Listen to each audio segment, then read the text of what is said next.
Toca hablar de las elecciones vascas. Han escrachado a Santiago Abascal en un acto de campaña. Parece ser que un grupo de niñatos se creen con el derecho de decirle a Vox dónde puede o no hacer campaña, en su propio país. Y en este caso no solo en su propio país, sino en su propia comunidad, ya que Santiago Abascal es vasco. No obstante, no han conseguido amedrentarle y ha dado su discurso. De hecho, ya en el pasado Santiago Abascal se las vio con los batasunos.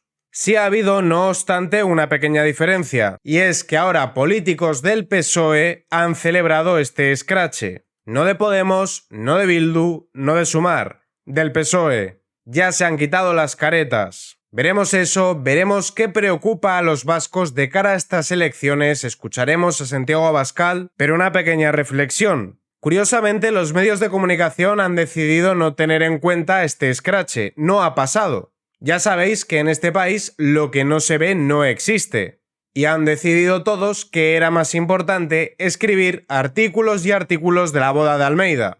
¿Qué hubiese pasado, paraos un momento a pensarlo, si un grupo de jóvenes de derecha hubiese escrachado a un político de izquierdas? No ya es que las terminales mediáticas del PSOE se hubiesen volcado a hablar del auge de la extrema derecha. Es que los medios más acomplejados de derecha y presunta derecha hubiesen salido en bloque a condenarlo. Sin embargo, no es eso lo que hemos visto aquí. Y todo esto tiene un responsable. Vaya que sí lo tiene.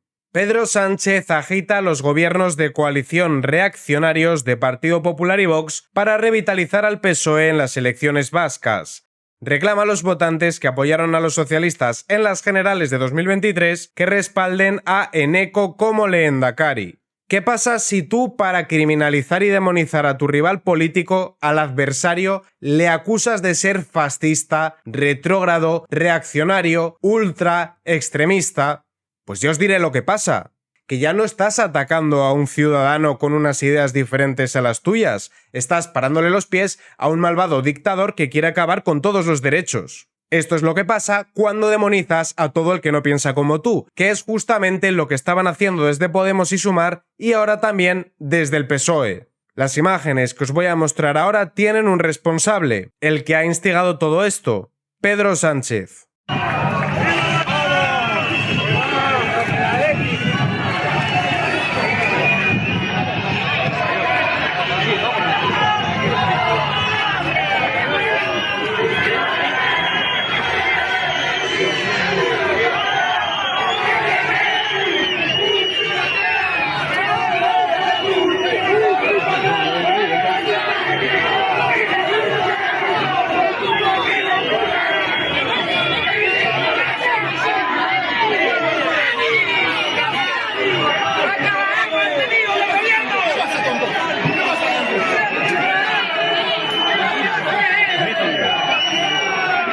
Y ahora otras imágenes.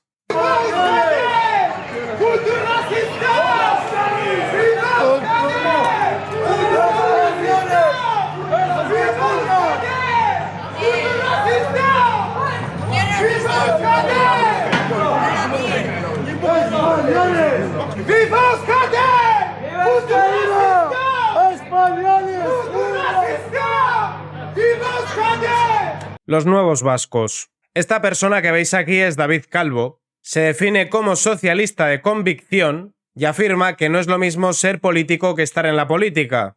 Yo creo que cuando David Calvo ve que agreden sexualmente a una mujer, ha de decir que iba provocando porque llevaba la falda muy corta, porque es justamente lo que ha dicho después del escrache a Abascal. David Calvo : cuando un fascista visita el País Vasco, a pesar de ser su tierra natal, pasa lo que pasa.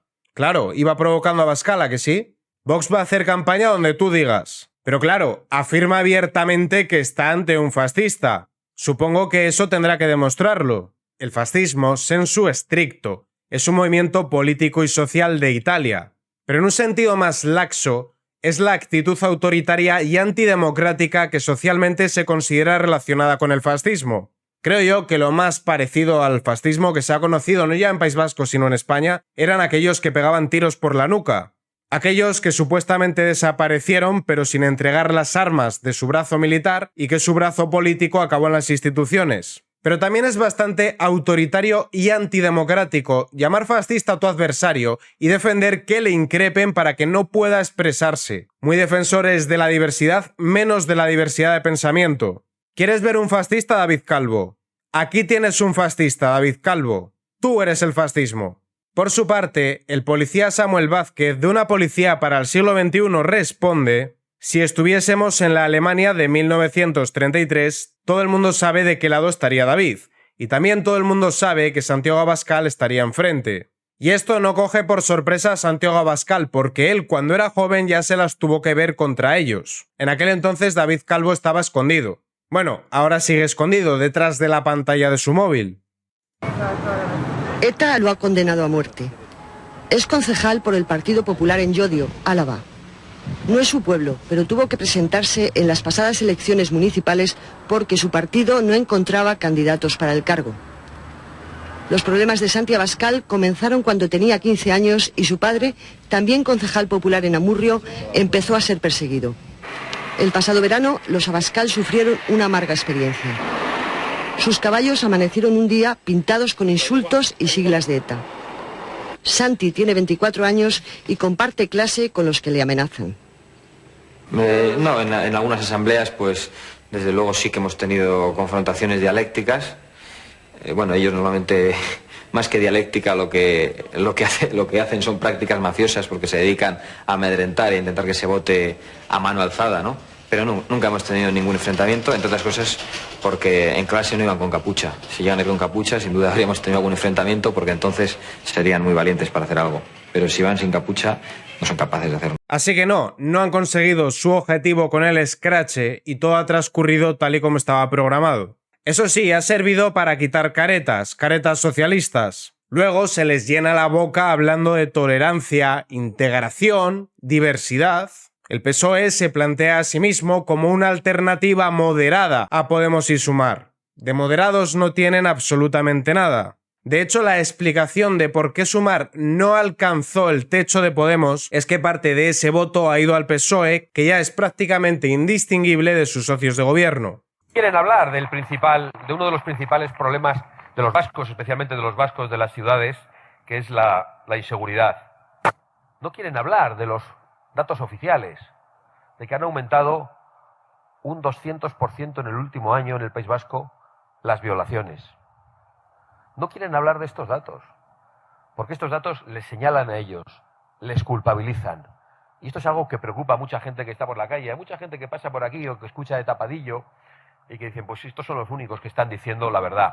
Y luego no sabemos si saldrá en los periódicos o no saldrá, pero estamos absolutamente convencidos de que cada vez hay más vascos que están muy hartos de esos que se hacen llamar los más vascos, que se envuelven en la ikurriña, pero que han traicionado a los vascos y que ya no dan oportunidades a los vascos, porque hoy muchos jóvenes vascos tienen que irse de esta tierra a trabajar, porque no pueden vivir aquí, porque no pueden pagar una vivienda en Vitoria. Y ahora vamos a ver de forma resumida en qué ha consistido la legislatura de coalición entre PNV y PSOE, antes de que veamos la gran idea que ha tenido Bildu, que por cierto guarda relación con lo que estaba diciendo Abascal sobre la inseguridad.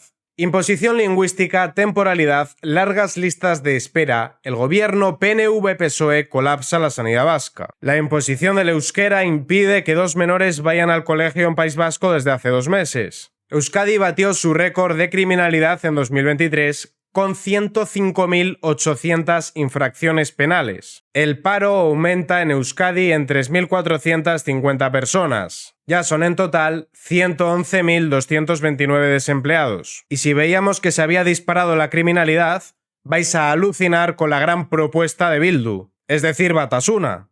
Elecciones vascas, Bildu quiere una fuerza policial con patrullas desarmadas y la retirada de las fuerzas españolas. Tiene muchísimo sentido. Crece la criminalidad y desarmas a la Ertzaina y quitas a la Guardia Civil y a la Policía Nacional. Y para luchar contra los incendios, ¿qué van a hacer? ¿Quitar a los bomberos? ¿A quién beneficia que no haya policía? ¿A los delincuentes? ¿Qué es Bildu? Los herederos de Batasuna, y ya sabéis que ETA era el brazo militar de Batasuna. Pero es que además han empleado el término desmilitarización. El programa de EH Bildu destaca la necesidad de reducir el uso de armas de fuego. Para ello propone elaborar un catálogo de actividades. Se me ocurre una idea maravillosa para reducir el número de armas de fuego. Que entreguéis las armas y pidáis perdón. Todavía no habéis entregado las armas. Todavía quedan muchísimos zulos escondidos en el monte. ¿Queréis que haya menos armas de fuego? Entregad las armas. ¡Entregadlas! Pero no, han decidido desarmar a la Ertzaina y quitar a la Guardia Civil y a la Policía Nacional. Y por cierto, Abascal ha respondido a esto. Abascal responde a la propuesta de Bildu de desarmar a la Ertzaina, siempre la quisieron desarmada, por eso sus amigos les mataban. Por cierto, Chus, el amigo de Isiar Ituño, estaba en la cárcel por haber matado a una Ertzaina por detrás, que es el modus operandi de esta gente, nunca iban de cara. Pero ahora ya no necesitan recurrir a esas prácticas. Ahora hay un felón en la Moncloa que con tal de mantenerse en el poder es capaz de darles todo. Pero el problema de darles todo a cambio de nada, nada porque Sánchez no debería de estar en la Moncloa, es que los más de 800 asesinatos no han servido para nada.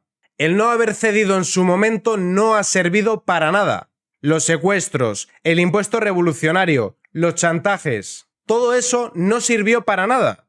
No sirvió para nada porque llegó al poder un tal José Luis Rodríguez Zapatero que se puso a negociar con ellos, que les dio chivatazos y luego eso se archivó, instruía a un tal Fernando Grande Marlaska, el cual, a pesar del atentado de la T4, que supuestamente con eso se cancelaron las negociaciones, les permitió continuar como si aquí nada hubiese pasado y encima tiene la osadía de ponerse la medalla de haber acabado él con ETA. ETA estaba acorralada gracias a nuestros policías nacionales, nuestros guardias civiles, nuestros ertzainas, nuestros fiscales y nuestros jueces. Lo que hizo Zapatero fue darles un balón de oxígeno y permitirles entrar en las instituciones para conseguir todo lo que no habían conseguido hasta ese mismo momento. Tarea que, por supuesto, Sánchez ha heredado. Si analizamos el momento histórico en el que estamos ahora mismo, cada vez esto se parece más a aquel Frente Popular que habían organizado a finales de la Segunda República, poco antes de iniciar el pistolerismo. Un PSOE que señala y unos socios que ejecutan. Ahora solo ha sido un escrache, pero el relato ya está ahí. La víctima pasa a ser el victimario, un malvado fascista que provoca. Y si esto hubiese ido a más tampoco hubiese sido sorprendente. Recordad el acto de Vallecas. Recordad cuántas carpas han atacado en otros eventos. Recordad, por ejemplo, los puñetazos en Marinaleda. Pero si algo queda meridianamente claro, es quienes no están con la democracia. Quienes no están con el Estado de Derecho. Y como decía al principio, también ha retratado a la prensa, porque han decidido no hablar de esto. Y ya sabéis que en este país lo que no se ve, no existe. Lince TV, Política y Noticias.